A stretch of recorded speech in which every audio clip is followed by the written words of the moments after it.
मेरा नाम है पुष्पेंद्र चड़ार और आप देख रहे हैं हमारा चैनल स्टडी 16।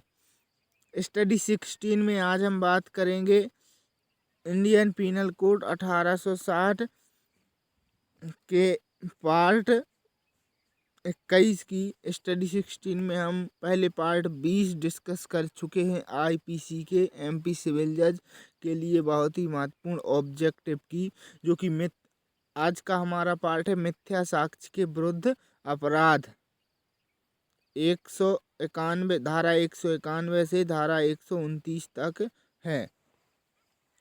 तो पहला प्रश्न हम देखते हैं कि साक्ष्य के रूप में किसी इलेक्ट्रॉनिक अभिलेख को पेश किया जाना निवारित करने के लिए नष्ट करने का अपराध भारतीय दंड संहिता 1860 के अधीन दंडनीय है। The offence of destruction of electronic record to prevent its production as an evidence is punishable under Indian Penal Code 1816 under. तो हम इस प्रश्न का आंसर देखते हैं। इस प्रश्न का आंसर क्या है? तो इस प्रश्न का आंसर है बी, सेक्शन 204।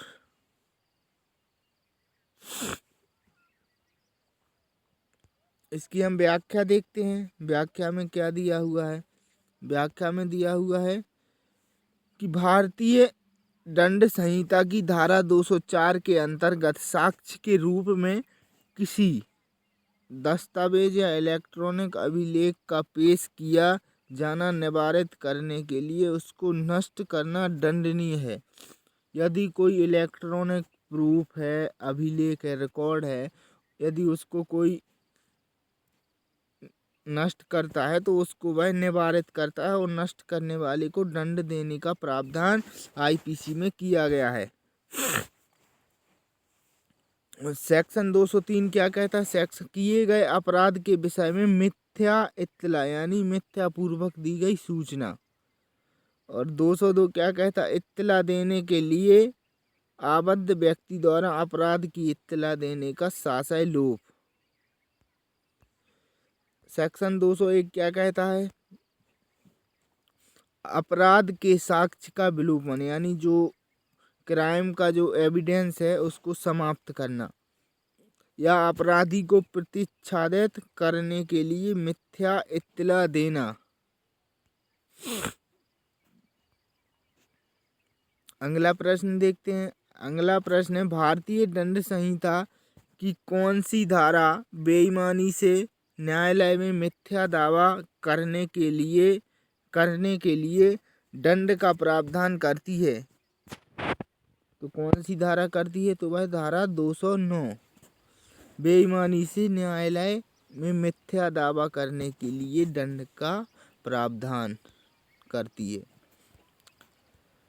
इसकी व्याख्या देखते हैं। भारतीय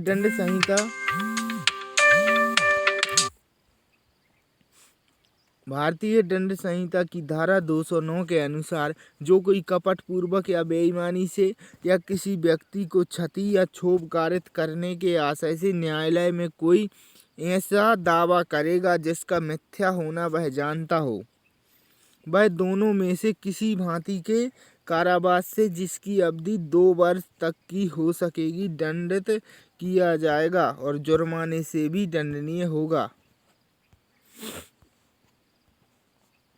सेक्शन 205 देखते हैं क्या कहता है? वाद या अभियोजन में किसी कार्य या कार्यवाही के प्रयोजन से मिथ्या प्रतिरूपता क्षति करने के आशय से अपराध का मिथ्या आरोप। धारा 211। धारा 179 क्या कहती है?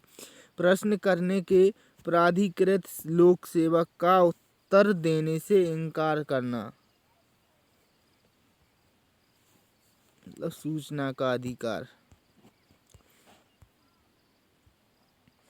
सेक्शन 12 देखते हैं। Section 12 question 12। obtain a decree against B. A obtain a decree against B for a sum not due It may be an offense under IPC if A has done to A बा के विरुद्ध ऐसी राशि की decree प्राप्त करता है जो उसे देय नहीं है। यह भारतीय दंड संहिता के तहत एक अपराध है यदि A ने ऐसा किया है। कौन सा अपराध है? नेग्लिजेंटली यानी उपेक्षा पूर्वक, फ्रॉडलेंटली यानी कपट पूर्वक, इन गुड फेथ यानी सद्भाव पूर्वक, और नॉन ऑफ दी एबव। तो इसका राइट आंसर क्या है? तो इसका राइट आंसर है बी, कपट पूर्वक, फ्रॉडलेंटली। इसकी हम व्याख्या देखते हैं। ऐसी राशि के लिए जो शुद्ध देय ना हो, जो देय ना हो, कपट पूर्वक डिग्री अभिप्राप्त करना भारतीय दंड संहिता के अंतर्गत 200 धारा 210 के अंतर्गत ऑफेंस है। In which one of the following cases the Supreme Court of India has held that wife can not be charged for harbouring her husband.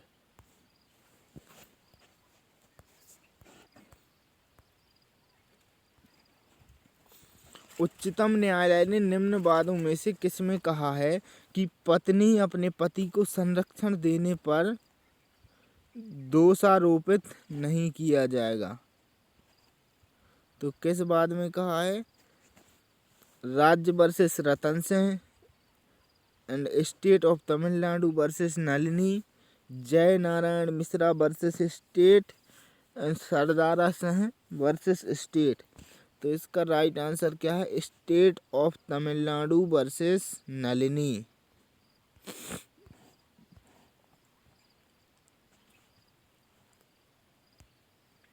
इसकी व्याख्या देखते हैं। उच्चतम न्यायालय ने State of Tamil Nadu versus Nalini के बाद में निर्णय सुनाते हुए कहा कि पत्नी अपने पति को संरक्षण देने पर दोषारोपित नहीं की जा सकती।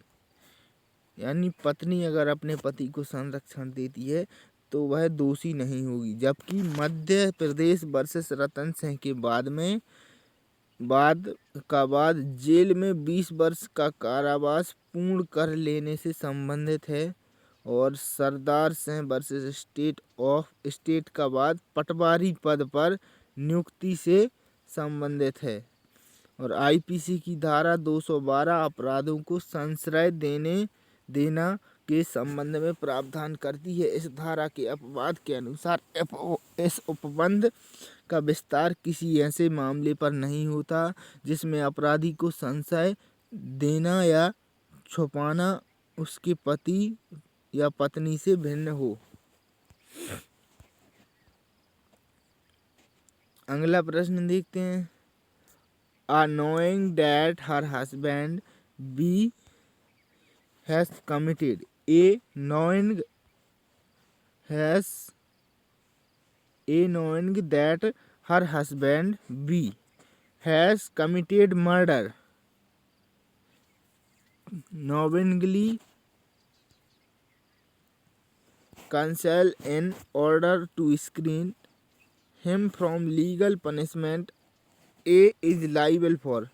A यह जानते हुए कि उसके पति बा ने हत्या की है, बा को वैध दंड से प्रतिच्छादित करने के लिए जानते हुए छुपा लेती है। आ उत्तरदायी है।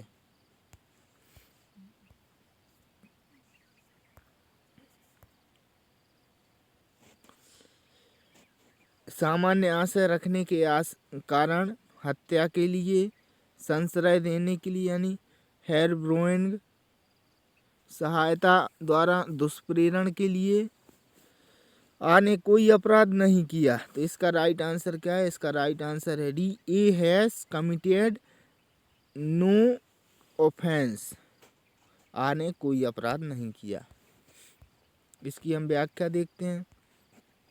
भारतीय दंड संहिता 1860 की धारा 212 के अनुसार किसी अपराधी को संश्रय देना अपराध या देना अपराध तथा दंडनीय है, किंतु इस उपबंध का विस्तार किसी ऐसे मामले पर नहीं है जिसमें अपराधी को संश्रय देना या छिपाना उसके पति या पत्नी द्वारा हो। प्रस्तुत समस्या में आ किसी अपराध की दोषी नहीं होगी। अगला क्वेश्चन देखते हैं। अगला क्वेश्चन है, जब एक व्यक्ति अच्छे व्यवहार किए जाने हेतु जमानत प्रस्तुत करने के लिए मजिस्ट्रेट के पास ले जाते समय वैध हिरासत से भागने का प्रयास करता है तो उसे भारतीय दंड संहिता की किस धारा के प्रावधानों के अंतर्गत दंडित किया जा सकता? When a person tries to escape from lawful custody while taken to a magistrate to furnish security for good behavior could be punished under the provision of IPC.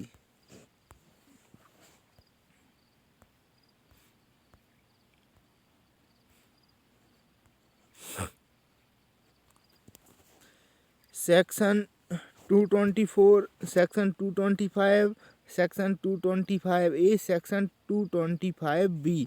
तो इसका राइट आंसर क्या है? Section 225B। इसकी व्याख्या देखते हैं। भारतीय दंड संहिता की धारा 225B अन्यथा अनुपबंधित दशाओं में विधिपूर्ण पकड़ने में प्रतिरोध या बाधा, निकल या भागना या छुड़ाना। धारा 224 किसी व्यक्ति द्वारा विधि के अनुसार अपने पकड़े जाने में प्रतिरोध या बाधा। धारा 225 किसी अन्य व्यक्ति के विधि अनुसार पकड़े जाने में प्रतिरोध या बाधा। धारा 225A उन दशाओं में जिनके लिए अन्यथा उपबंध नहीं है, लोक सेवक द्वारा पकड़ने का लोप या निकल भागना सहन करना। नेक्स्ट क्वेश्चन देखते हैं। रेवलिंग द आइडेंटिटी और name of victim of rape is punishable under which of the following sections of Indian Penal Code 1816। बलात्संग से पीड़ित का परिचय या नाम उजागर करना भारतीय दंड संहिता 1860 की निम्नलिखित में से किस धारा में दंडनीय अपराध है? तो किस सेक्शन में दंडनीय अपराध है? 354D, 376E, 229 में, 28A में। तो इसका राइट आंसर क्या है? 28A में।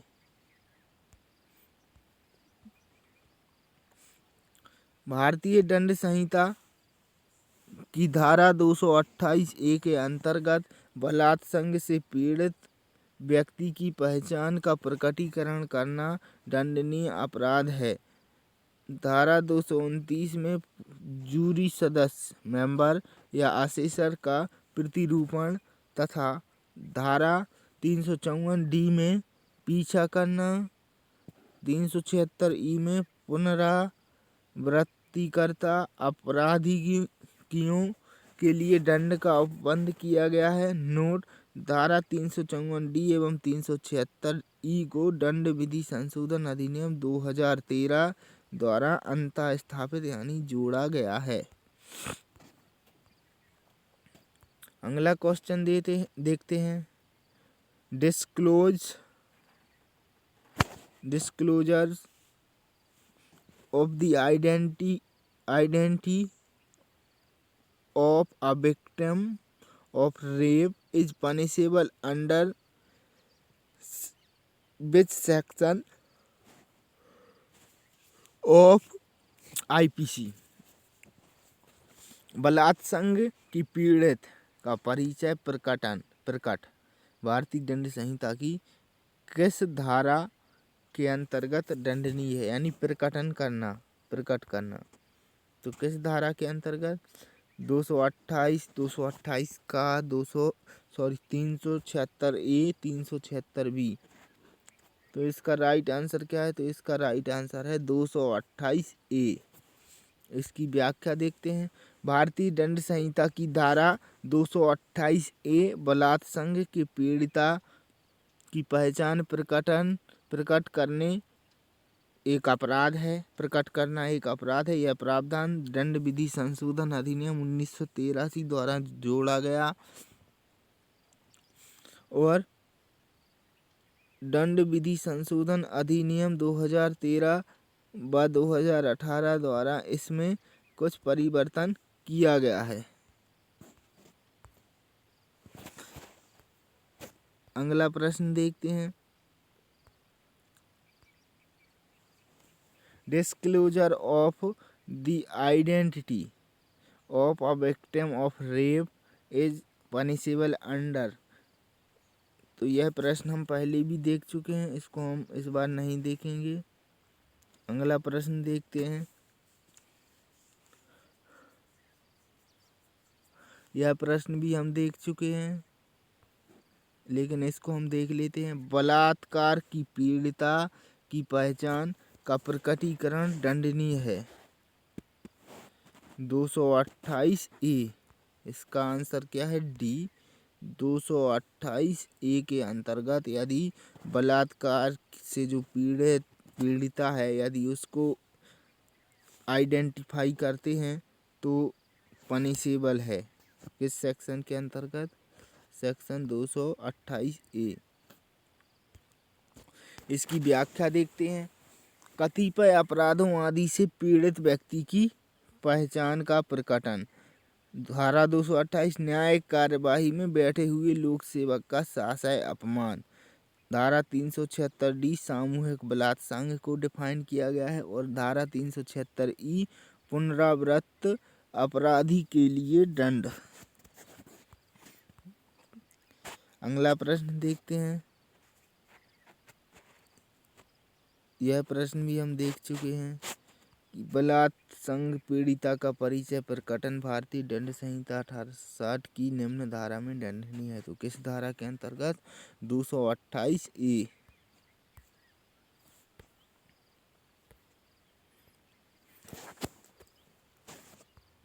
अगला प्रश्न देखते हैं। भारतीय दंड संहिता की धारा 230 के अनुसार निम्नलिखित में से कौन सा एक भारतीय सिक्का है? कौड़ी, अमुद्रांकित तांबे का टुकड़ा जो कि धन के रूप में उपयोग में लाया गया, फर्रुखाबाद रुपया उपरोक्त में से कोई नहीं। तो कौन सा एक भारतीय सिक्का है? तो वह फर्रुखाबाद रुपया। इसकी व्याख्या देखते हैं। भारतीय दंड संहिता की धारा 230 के अनुसार फर्रुखाबाद रुपया भारतीय सिक्का है। फर्रुखाबाद रुपया भारतीय सिक्का है धारा 230 के अनुसार, जो धन के रूप में भारत में सरकार के प्राधिकरण के पहले कभी उपयोग में लाया जाता था। यद्यपि वह अब उपयोग में नहीं लाया जाता है। धारा 230 के अनुसार भारतीय सिक्का धन के रूप में उपयोग में लाए जाने के लिए भारत सरकार के प्राधिकार द्वारा स्टाम्पित और प्रचालित धातु है और इस प्रकार स्टाम्पित और प्रचालित धातु अध्याय 12 के प्रयोजनों के लिए भारतीय सिक्का बनी रहेगी। यद्यपि धन के रूप में उसका उपयोग में लाया जाना बंद हो गया है। कौड़ियाँ सिक्के नहीं है और अमुद्रांकित तांबे का टुकड़ा जो कि धन के रूप में उपयोग में लाया जाता है, सिक्के नहीं है। तो वीडियो देखने के लिए धन्यवाद। हमारे चैनल को सब्सक्राइब कर दीजिए एंड वीडियो को लाइक कर दीजिए। धन्यवाद।